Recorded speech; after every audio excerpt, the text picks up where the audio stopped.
What you're watching right now is a cut down version of the reaction, kind of like a highlight reel. If you want to watch the entire thing, it's over on our Patreon. You can sync up your own copy of the show and watch our full commentary along with it, where we tell a lot of bad jokes and talk over the dialogue. It's a lot of fun. So it's over at patreon.com/target audience. All right, episode 16 of season 2 of Deep Space Nine. Last episode was Paradise, one that I liked a little bit more than you in Deep Space Nine, and then we had an interesting TNG one we watched yesterday, and now we're back for one more Deep Space Nine episode. Season's been definitely an improvement over season 1, but I'm hoping we get a little bit stronger here towards the end. Yeah, definitely an improvement, and I think this season can just do whatever it wants for the rest of it, because it already gave me Whispers. I'm okay with that. That's true. That's my, I don't know, that's the equivalent of the Measure of a Man for season 2 of TNG. That's, okay, I got my... This is my comfort. This is my good episode. Yeah. Yeah, Paradise was fine, just not my cup of tea. But it's always a new day here on Deep Space Nine. Science Officer's Log, Stardate 47603. Ooh, Dax episode? Dax log. Odo has come along to the Gamma Quadrant, hoping to find clues to his origin. Still on that, huh? You know Lycia Arlen? The Bolian woman. I've noticed she's been making a lot of visits to the security office lately. She has a cousin who's interested in law enforcement. You don't say. Are you saying that you've never had a female friend? That's a very personal question. After 7 lifetimes, the impersonal questions aren't much fun anymore. They're Omicron particles. The field seems to be coming from the second planet in the system. I guess you can say I made a puddle stain on Swana's dress. Does that count as intimate? The particle field could be interfering with the sensors. We better beam down for a closer look. Definitely a set we've seen before. Oh yeah, from the last TNG episode, they just shoved all those people out and just rearranged some things around. Oh, dude, imagine they're on the same set and they're like, all right, you guys are wrapped. All right, come in. I could say it.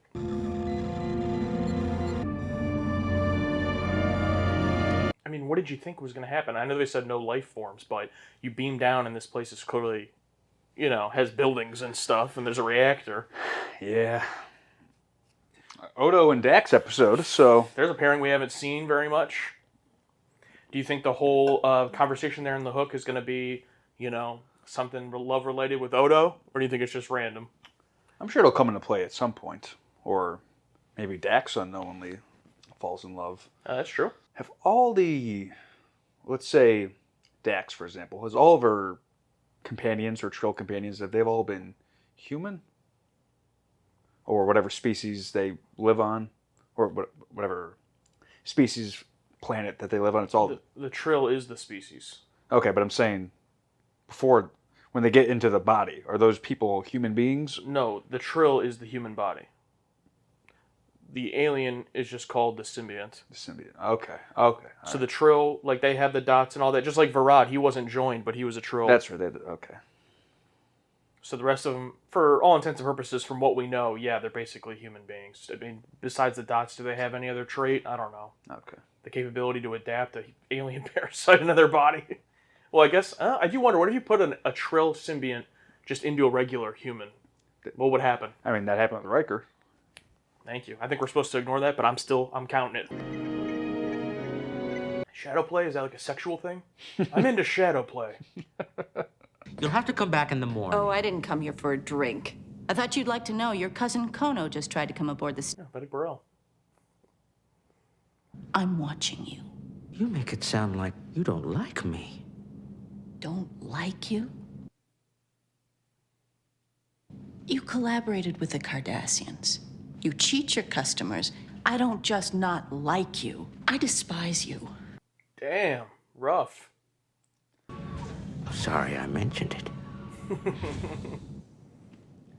Hey! Hell yeah. You're 15 years old. It's time you took a little responsibility. Yeah. I didn't work until I was 18. I think I was 17. All right, I'll talk to Noggin and see if he can get me a job at Quarks. Quarks? Whew. I was thinking more along the lines of you helping out Chief O'Brien. Yeah. I talked to him about it last episode. It'll look great on your application to Starfleet Academy. Oh, is he not going? Oh, he doesn't want to go, does he? That would be an interesting character thing. Someone who has a kid who then doesn't go into Starfleet. If we were guilty, we wouldn't even be here right now. I'll prove it.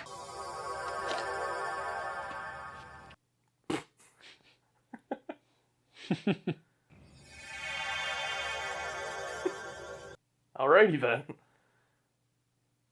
Shouldn't they be in a cell? I'm satisfied they have nothing to do with the disappearances. In fact, Odo here is a security officer. Didn't even have any makeup budget for these guys. Just give them a hat and some beads. They always blow their costume budget and the people walking in the background of the promenade. Well, the last time I saw her, she was across the square. I'll take you to her. Just a week ago, we had a man with silver skin and yellow eyes. Don't be afraid, Taya. This is a friend of Protector Coleus. He just wants you to answer a few questions. Do I have to? Oh my god, that's the girl from Imaginary Friend. Is it really? The actress, not the character. I assume so. Let's go. It's past your bedtime. I'd like to ask a few more questions. This is a minor. Her 8 hours in set are already done. But she's been in the scene for 2 minutes. Union rules. I wonder if the Robert Shearer or the writer was also involved in Imaginary Friends. Oh, that's a good point. I know that Gabrielle Beaumont directed it just because we just brought her up a few episodes ago. Here's the new apprentice we discussed. Yes, sir. Welcome aboard. Got some new fits, Jake. I like it. I almost forgot. For you. Thanks, Dad. Classic nepotism right there.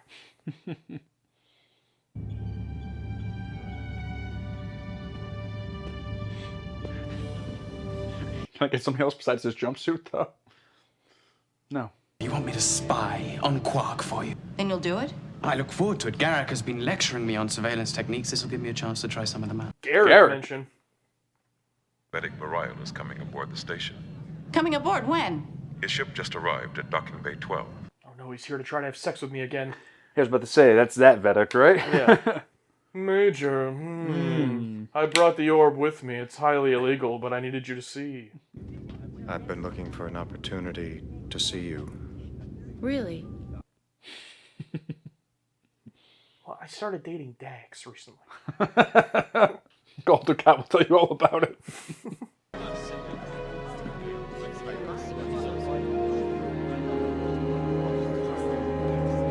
Do you think he arranged to have him come on board so she leave him alone?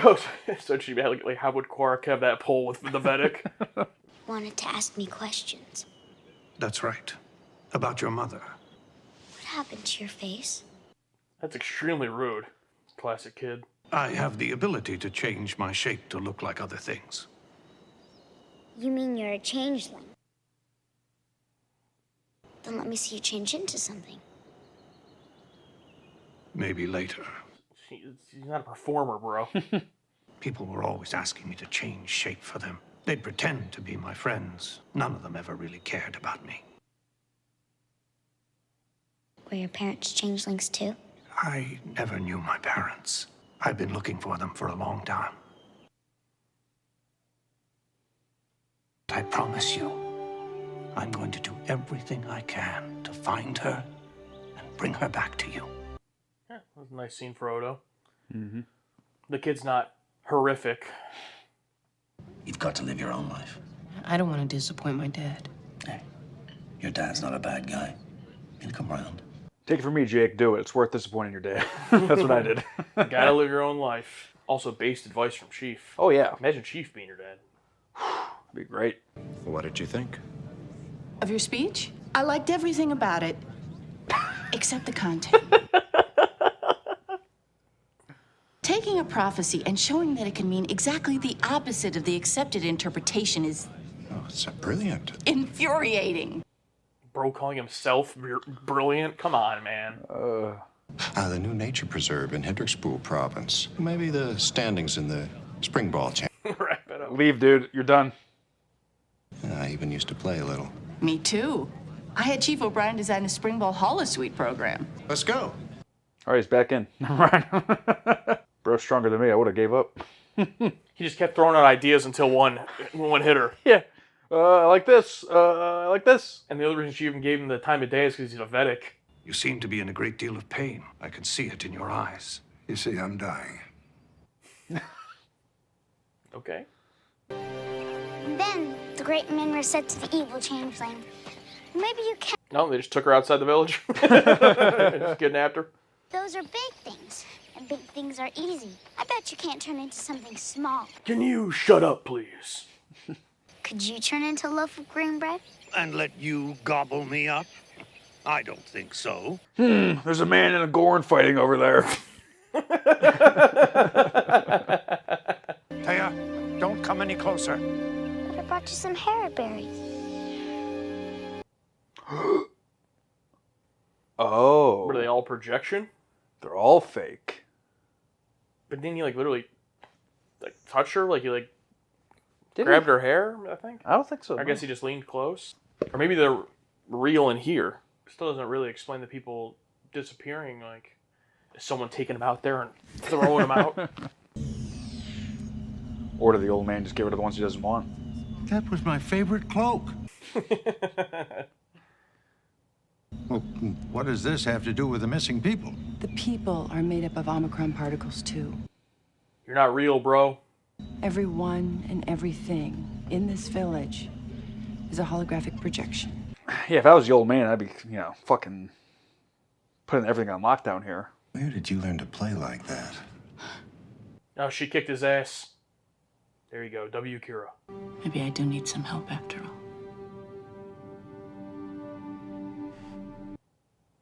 Oh. Bro did it! Oh my god. I'll have to remember to thank Prattler Rit for inviting you here. Actually, Quark invited me. What? Larid is going to be returning to Bejor. He's run up a sizable gambling debt. Why are you saying all this right now? Is this getting you going, dude? The man who invited you here to the station owes money to Quark. I think I know the real reason he invited you here. Don't look so surprised. You did this to yourself. Yeah, why would you talk about...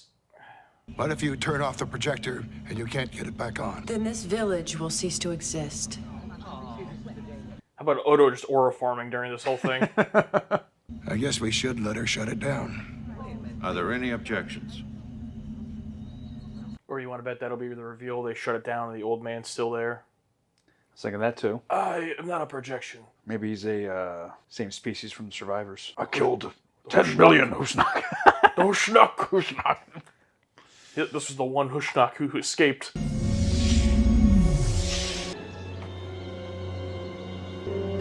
Oh, there he is, yep. Woo! That direction-wise could have been a really cool reveal if it wasn't obvious. Yeah. Because directionally, that was really cool. That is, until the Dominion took over and changed our whole way of... Uh-oh.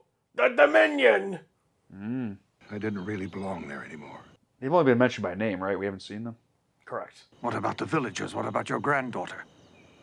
She's not real. I'm sure if you asked her, she'd say she was real. Interesting flip where the creator is acting like they're not real, but Odo's defending them. Don't you see? She's real to you. And she's real to me, too. They're all real. I love they have to convince this old man who created it and lived in it for 30 years. Like, they have to convince him that they're real. Like, to the point of tears. Maybe they are real. You're right. I'm glad you decided to stick with it. Yeah, I don't want to join Starfleet. Oh. Since when? Since forever. Starfleet is too much, like you. I need to find what's me. It's your life, Jake. You have to choose your own way. Going to boarding school.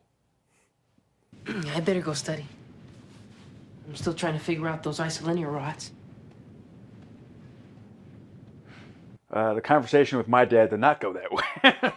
W Dad. He's a good dad, from what we've seen. Prattler Rit tells me that you encouraged him to invite Bareil onto the station. I just wanted to thank you. I found him very diverting. So it literally was Quark. You were right. Mm-hmm.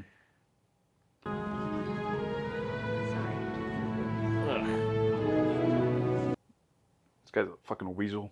I hate him, dude. He might be my most hated Star Trek character of all time. As far as not a one-off character, but a recurring. Yeah. If this works, please don't tell the others that I'm not like them. I don't want to be treated any differently than before.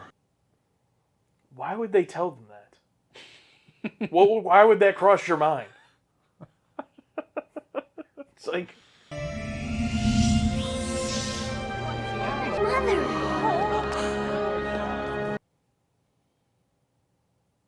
Taya?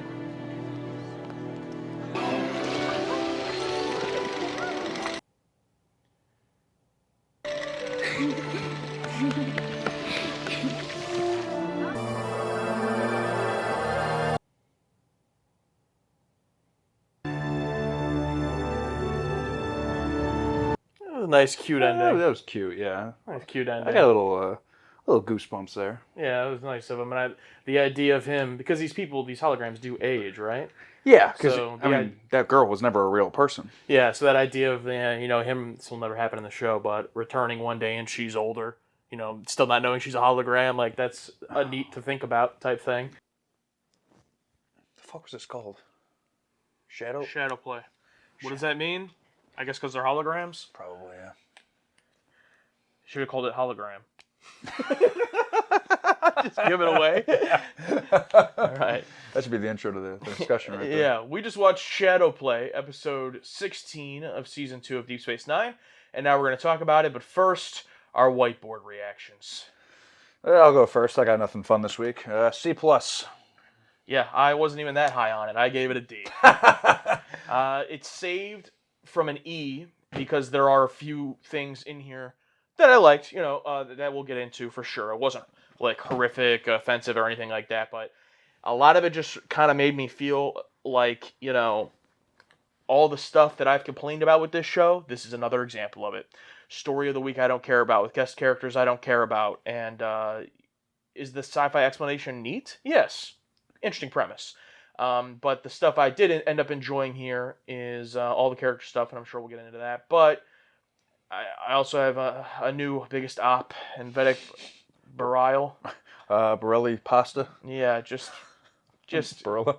He was unlikable when he showed up in the finale. He was unlikable when he was in the trilogy earlier this season, and here he's at his worst, in my opinion. Yeah, no, he comes off very Skinwalker, as if he's putting on a performance, and he's not a living being. Like, even more than Odo. He's not even... He was a literal, Skinwalker, changeling, or whatever. This guy is so bad at being, not a human being, but a real person, that just seeing him do anything, he's just a fucking worm.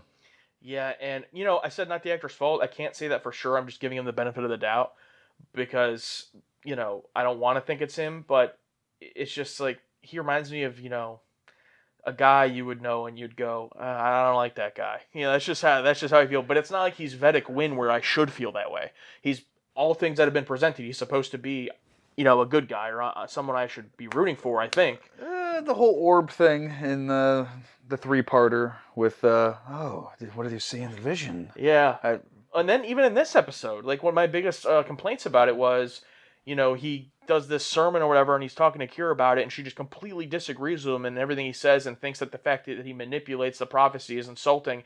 And he's like, oh, well, let's just not talk about that. Let's change the subject. He literally manipulates her into something else, and is that her basically saying, almost confirming to us that he manipulated the prophecy to put himself in her orb vision to, be banging her or whatever? I don't think that's the thing, is I don't think the show's going for that. I think that it's just... I'd like to think the show is smart with its long-term storytelling. This guy's just a fucking weasel. Yeah, hopefully. But I just don't have that faith. But he was in. He was in. And then, TV show, got to have this moment happen. God forbid. Here's something you might want to know. If I'm with someone, I find it very attractive. Like, we're finally making out. I'm not going to bring up this fucking guy, this Prit, and his gambling troubles, and his how he convinced me. you're in there. It's like, and just talk about it afterwards. Yeah, and just trying to do the dialogue through the kissing, it was just so gross sounding. Just, yeah, it's this gambling day. It's like, oh, is this getting you going, pal? It's like, oh my, it was just unpleasant, and I was like low key disappointed in Kira for like giving in because she's like against this whole sermon thing he does, and then he brings up the sport game, and she's like, oh okay, we'll play.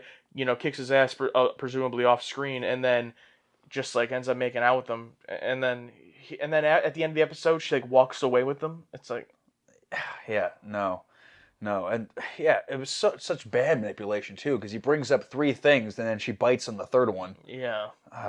The only reason I gave this a plus, I mean, C was pretty flat because that's how I felt during this episode, pretty flat. There's nothing very abhorrent about it to where I thought, get this out of here. It was just a lot of okay.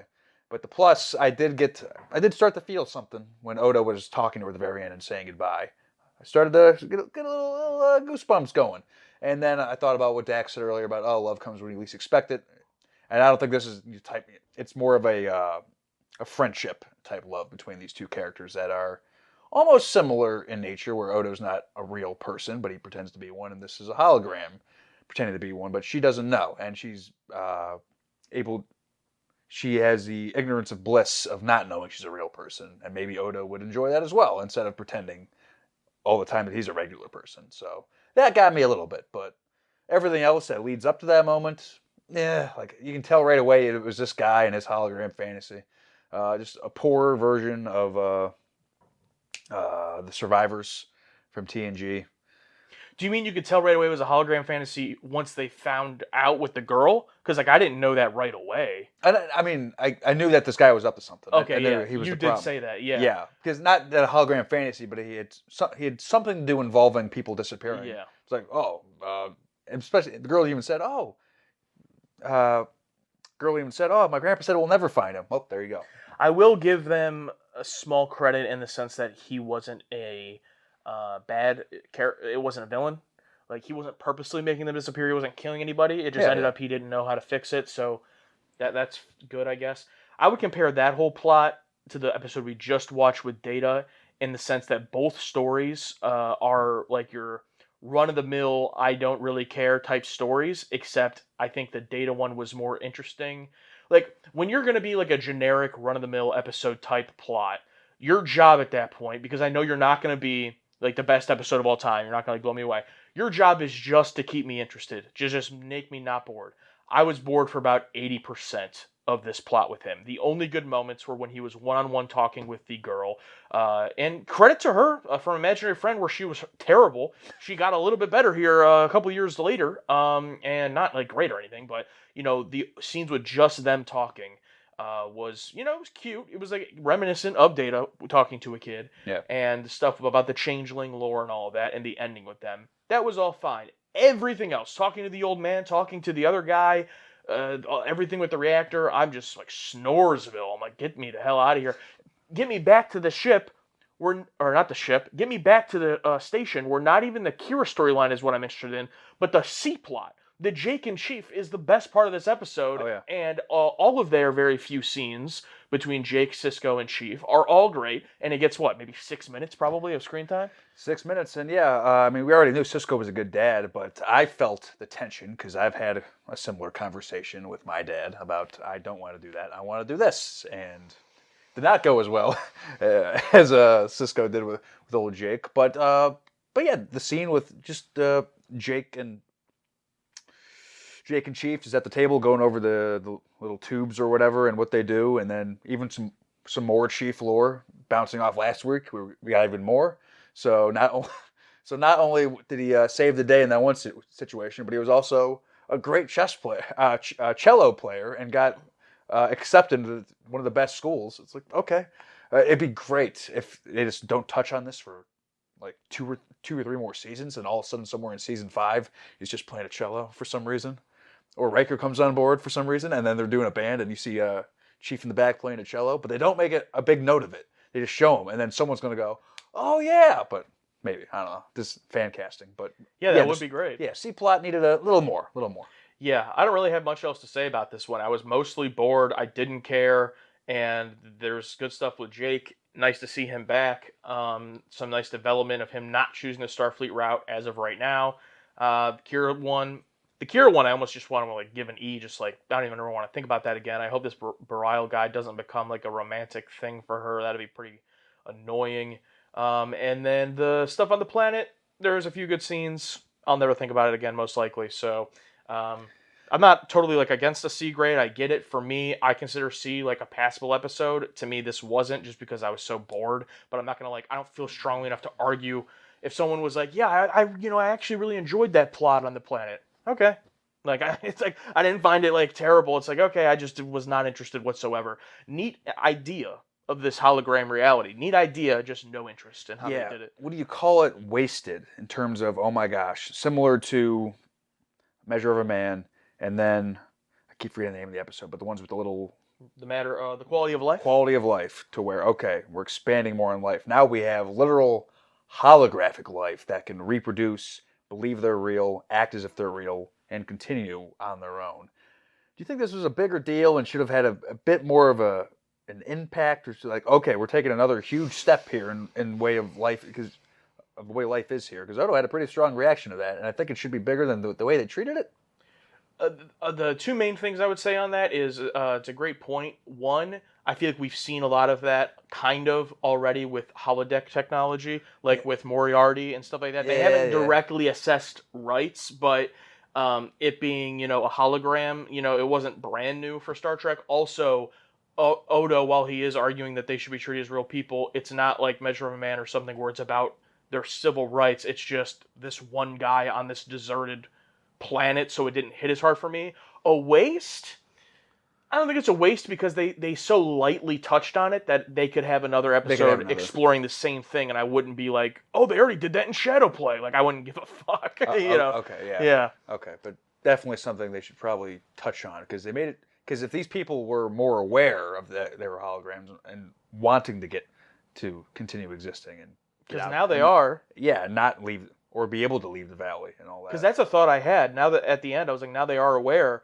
Are they going to start thinking, well, why, if I'm a hologram, why do I have to get old and die? Can't we just change it to where I'm just a forever living hologram? Like, that could be things that come up in this community. We'll never see it, but it is interesting to think about. Yeah. If you're wondering what we're doing, we're going over to Patreon to look at our patron takes. If you're wondering what is a patron take, well, get this. For every single episode of Star Trek we watch, over on our Patreon, patreon.com/targetaudience, we put up a post. And on that post, you can put a comment, a take. What is your opinion on this episode? Limit it to about a paragraph, maybe even less, 3 sentences. And just let us know your thoughts, your opinions. Do you love it? Do you hate it? Do you have a fun fact that hopefully 40 other people already didn't comment? Go over to patreon.com/targetaudience and let us know. So we have the lore. I really love the way the shot was done when they revealed the old man is the only one that is real. I also love when Odo gets to be a bit of a softie, in this case interacting with the kid. Yeah, we brought up that shot when we saw it. Such a great... Robert Shearer directed this, director of Measure of a Man and other episodes, and he directed that shot really well. Wish it was on a better reveal or a more surprising reveal. Yeah, if it was more... Like, if it ended up being, like, the fucking older guy, like, that would have been something. But I knew right away it was that old man. Like, it was even the younger, older guy, like, that would have been more surprising, but I just would have been like, oh. Like, it wouldn't have been, you know what I mean? I'd have been like, all right. Like, if it was the girl, it wouldn't have made any sense. Yeah. But at least then I would have been surprised. If they did a complete switch, because he was so bubbly and friendly and kind of funny, if he just, full-on villain? Yeah, full-on villain. Oh, yeah, I love just watching people, I've watched these people die a million times. So, I don't know. I would have had more respect than just, the answer was right on your face. Nolan, yes, that is one of the girls from TNG's Imaginary Friend. I think she's better here, though the plot is pretty average, but a good twist. I agree that she's better. And you finally get your character that doesn't want to go to Starfleet and Jake Sisko. And Kira falls for a man about as interesting as a wall. All around a C, I think. And that's a fair take, in my opinion. Interesting as a wall. Ninth Doctor, director for this was Robert Shearer, who had directed TNG episodes like The Measure of a Man and The Defector. That makes sense with Measure of a Man in terms of new life forms or new life form rights, but they didn't really go into that. It makes sense for someone like him. That's the only interesting thing I can think of about this one, and I'd forgotten about it until now. Next. Well, there you go. Better Watch Trek has a higher opinion of it. Solid A. Everyone on the station has his own life going on in the B plot, and they feel like real people. I'll agree with that.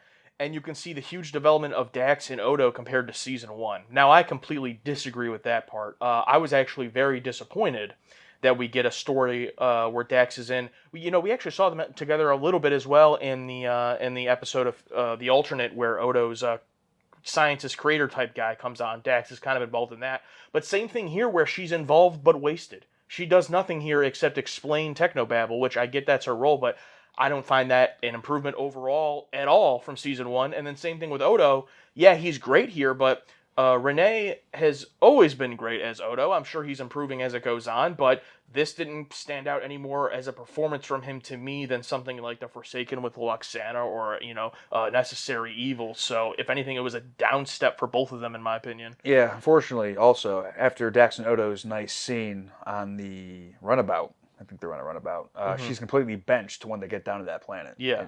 Back to Technobabble. No very nice scenes with her involving the kid or anyone else, really. Yep. Very little. Oh, holy shit. Captain JZH. Fun fact about O'Brien's dad wanting him to play the cello. About the cello. In TNG Season 3, Ensigns of Command, O'Brien is actually shown playing the cello in 10 Forward. So this acts as a callback to that. Holy shit! Nice. Man, they already did my idea. Yeah, nice. But in reverse. All right, another defector. A self-proclaimed defector. Groovy Baboon. Wow, I'm a defector. I love this episode. Odo's relationship with Taya before and after the big reveal of what she is, the Jake subplot, and his scene with his dad. I genuinely think this is an incredible, never skip episode. Only thing that drags it down for me is the Kira Borelli relationship feels off, and the knowledge that there are better episodes of the season to come. Fuck it though, I give this an A. I totally respect that, and can't really agree with much of what you said there either. The Odo's relationship with the girl was cool. Jake subplot was cool. I just none of it, rose to any type of high level for me, and it was brought down by a lot of boredom. But I'm glad you enjoyed it, Groovy Baboon. Yeah, I got to read this one because it matches my score. Reactive 1, not the most memorable episode, but it's okay. C+. You don't got to be the most creative sometimes. You just have to agree with exactly what I say to get rid. What do you think Jake wants to do? Probably just like fucking stream video games. Yeah, that's what kids do, right? Dad, I'm going to stream Roblox on Twitch. I have failed as a father.